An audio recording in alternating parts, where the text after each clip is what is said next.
Ok, t'as vu Eternals? J'espère que tu l'as vu.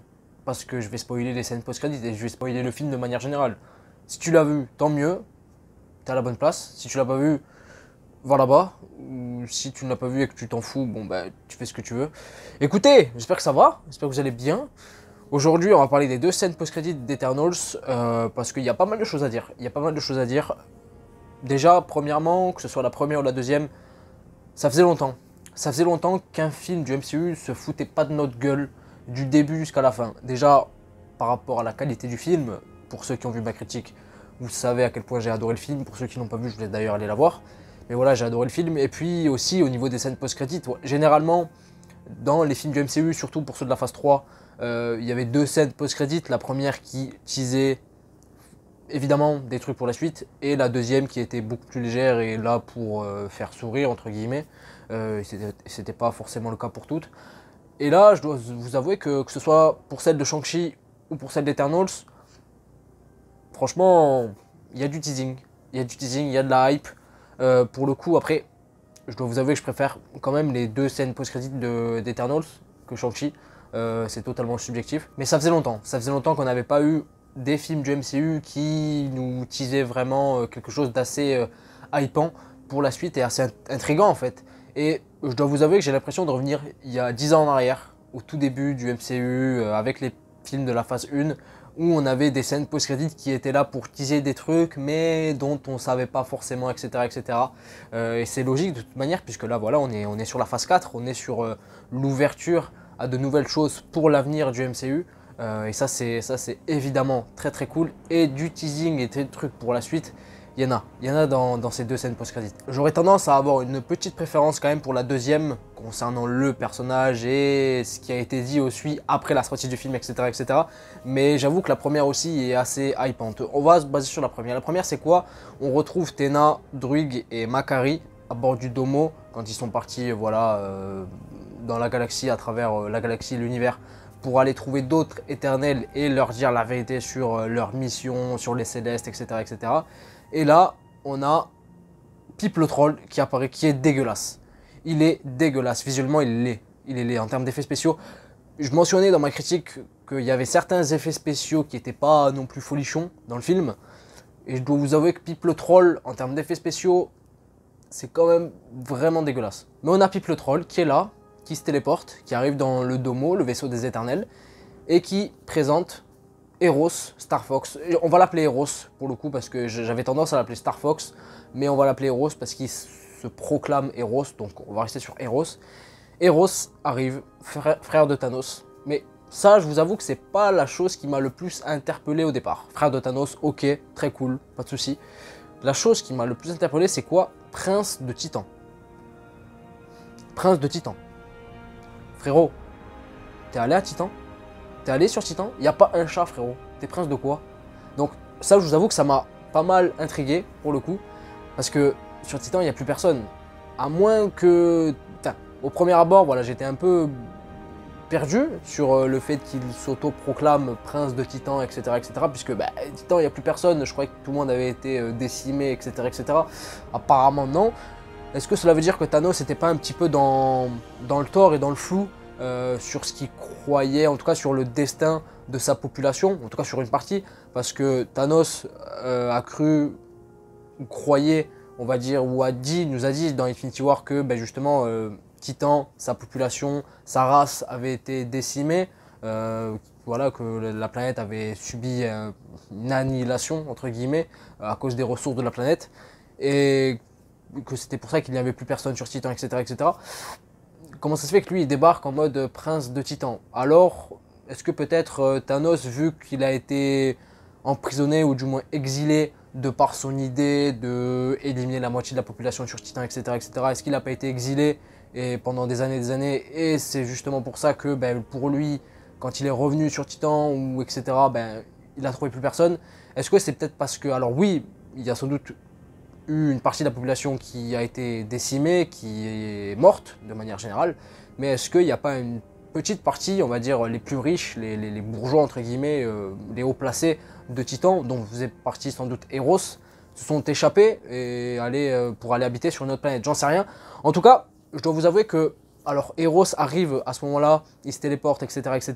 et il dit qu'il est là pour les aider à retrouver les autres, les autres éternels, que ce soit Cersei, Kingo et Phastos qui ont été récupérés par Arishem lui-même. Donc évidemment que ça tease un Eternals 2. De toute manière, je vois pas quel autre programme pourrait développer encore cette intrigue-là autre qu'un Eternals 2. Peut-être Guardians of the Galaxy Volume 3, mais Guardians of the Galaxy Volume 3, on va en parler très bientôt sur la chaîne, ne vous inquiétez pas, mais ce film-là a l'air d'avoir déjà beaucoup à faire avec ses propres personnages, etc. etc. et j'avoue que ramener les éternels et on va dire l'intrigue qu'il y a autour de tout ça, c'est un peu, ça fait beaucoup, je pense, pour un seul film. Donc Guardians of the Galaxy Volume 3, j'y crois pas forcément. Donc évidemment un Eternals 2, une suite à ce film-là, quoi de mieux pour développer cette intrigue-là.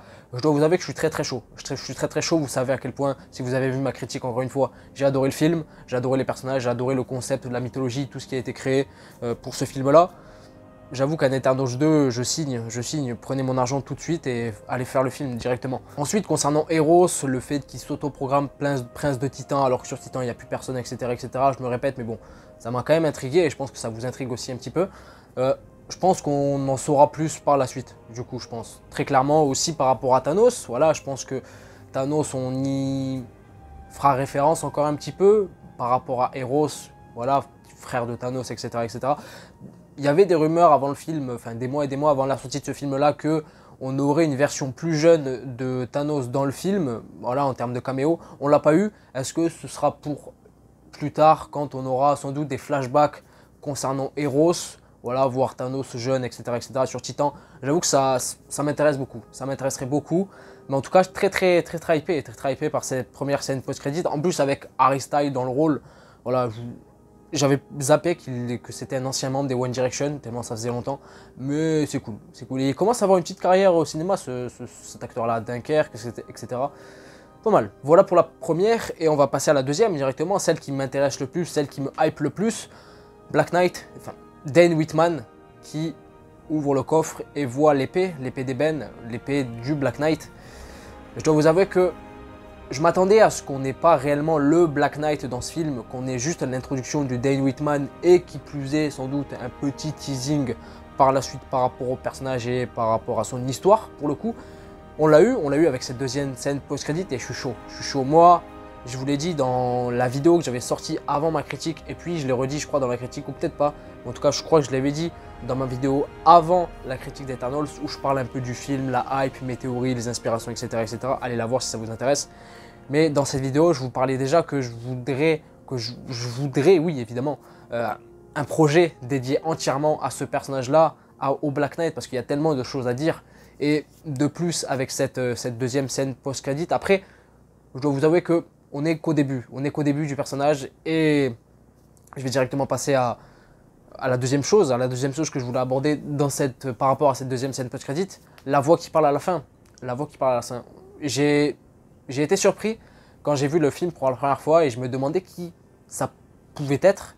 Et pour le coup, avant d'avoir les news concernant le personnage, le fameux personnage qui parle, je pensais que ça allait être juste, on va dire, un ancêtre, on va dire, de Dane Whitman, puisque le rôle du Black Knight se transmet de génération en génération, c'est qu'un titre en fin de compte.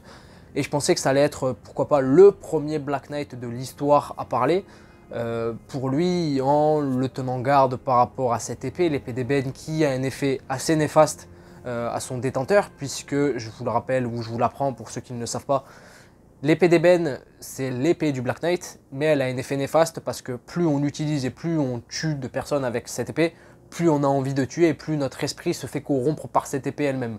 C'est pour ça que sur la boîte, on va dire de l'épée, quand il ouvre, il y a marqué en, je sais plus ce qu'il y a écrit exactement, et non plus en quelle langue, mais je crois que la mort viendra, ou une chose comme ça, où la mort vous poursuivra, en gros, touche pas à cette épée, c'est chaud frère, t'as capté. Et là, la révélation faite par Chloé Zhao quelques jours, ou je crois le jour même de la sortie du film, la voix qui parle à la fin de la deuxième scène post-crédit, en hors-champ, c'est la voix de Blade.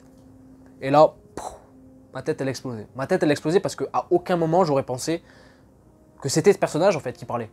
Alors ok d'accord, ça tease des trucs encore plus ouf pour le coup, parce que moi j'étais dans mon idée que ça allait être un ancêtre de Dane Whitman, un ancien Black Knight ou autre. Là on n'est pas du tout là-dedans, on est sur Blade, qu'est-ce que fout Blade à la fin de sur cette deuxième scène post-crédit? Qu'est-ce qu'il fait chez Dane Whitman? Je pense que ça a l'air d'être son manoir familial, ou je sais pas ce que c'est, on le saura sans doute plus tard, enfin c'est même certain. Mais que fait Blade là-dedans? Blade, c'est ouf. Mahershala Ali, on le voit pas, c'est dommage qu'on le voie pas. Pourquoi on le voit pas? Bon après, c'est là pour teaser, évidemment, on n'est pas là non plus pour te dévoiler tout. Et c'est là où justement, je suis hypé par ces deux scènes post-crédit, notamment beaucoup plus par la deuxième, parce que ça tease des trucs, évidemment ça tease des trucs, mais on sait pas quoi, et on est là et on théorise. C'est ça qui est bon, et c'est pour ça que ces deux scènes post-crédit marchent du feu de Dieu pour moi. Mon idée par rapport à Blade, sur le fait qu'il mette en garde lui-même, parce que je vous le rappelle, la phrase qu'il balance à ce moment-là, à la fin de la deuxième scène, il lui dit « Est-ce que vous êtes sûr de partir là-dedans, monsieur Whitman ?» C'est une sorte de mise en garde par rapport à l'épée, par rapport au titre de Black Knight. Une de mes théories, je ne suis pas le seul à l'avoir fait, je pense, voilà, j'ai bégayé, mais je pense que Blade, vu que c'est un vampire, vu qu'il a une longévité très grande, je pense qu'il a vu plusieurs Black Knight au cours de sa vie, et il a vu le résultat que ça a donné à ses détenteurs par rapport à cette épée. Et je pense que voilà, il met en garde le Dane Whitman pour lui dire attention, fais pas n'importe quoi, c'est pas n'importe quelle épée. Est-ce que tu es vraiment sûr de t'engager là-dedans, parce que il n'y aura pas de machine arrière. Donc je pense qu'il aura un peu le rôle de mentor pour le coup. Il aura un peu le rôle de mentor vis-à-vis de Dane Whitman, et ça va être cool. Ça va être cool de voir tout ça, la team-up Blade, Black Knight. Il manque plus que Moon Knight dans l'équipe, et je pense qu'on peut avoir un trio assez balèze. Vraiment assez balèze. Ça s'annonce bien. Et mine de rien, est-ce qu'on n'aurait pas deux équipes qui pourraient voir le jour? Enfin, soit l'une, soit l'autre.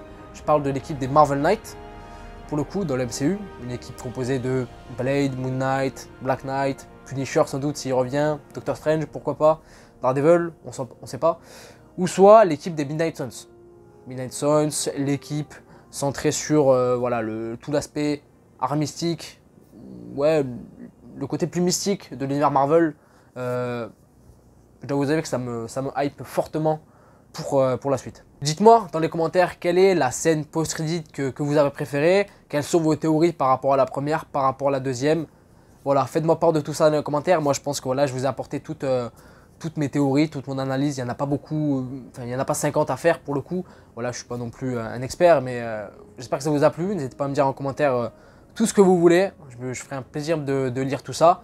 Et puis voilà, n'hésitez pas à vous abonner aussi pour ne rien rater de ce qui va arriver. Bon, aussi parler de Spider-Man évidemment.